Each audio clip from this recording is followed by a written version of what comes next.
عليكم، ازيكم يا اصحابي؟ اهلا بيكم في قناتي سهر ستايل. لما عملت معاكم الفيديو بتاع القلب وبتاع الستاند دوت لفت نظري حاجه شكلها مش ظريف خالص في الحيطه، اللي هي الكوبس بتاع الكهرباء. يعني في الصوره بقى واضح قوي بالنسبه لي، حسيت ان انا شايفاه كويس فقلت اغير شكله. في الحقيقه انا ما كنتش هعمل الفيديو ده، بس بعد كده قلت ممكن حد تاني يستفيد بيه.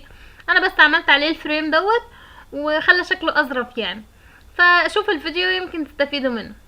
جبت قطعة فوم اي لون عندك، انا عملته باللون البينك، وبعدين عملت عليه مستطيل 8 في 12 سنتي اللي هو مقاس الكوبس بتاع الكهرباء، وتعملي حواليه اطار كده باي شكل يعجبك.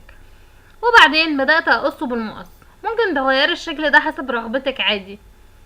ممكن لو الكوبس الكهرباء عندك شكله مش لطيف في المطبخ، ممكن كمان الكوبس اللي بره اللي هو بنفتح منه النور بتاع المطبخ تعمليه برضو كده، هيدي تغيير لطيف.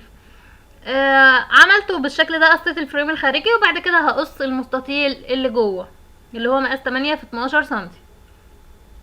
بقى معايا بالشكل ده. طبعا انا بقلبه عشان علامات القلم ما تبانش. بعد كده جبت كمان القطعه دي بلون مختلف. انا عملتها باللون اللي هو اللبني، ممكن تحط اي لون تاني. جبت المعلقه وبدات احدد الاطار بتاعها عشان تطلع يعني شكلها سريع، بدل ما اقعد ارسم بقى واتعب نفسي كده.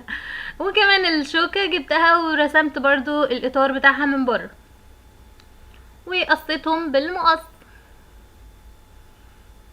وعملتهم بالشكل ده. اصلا هو حاجة بسيطة ما بتاخدش منك دقيقة يعني.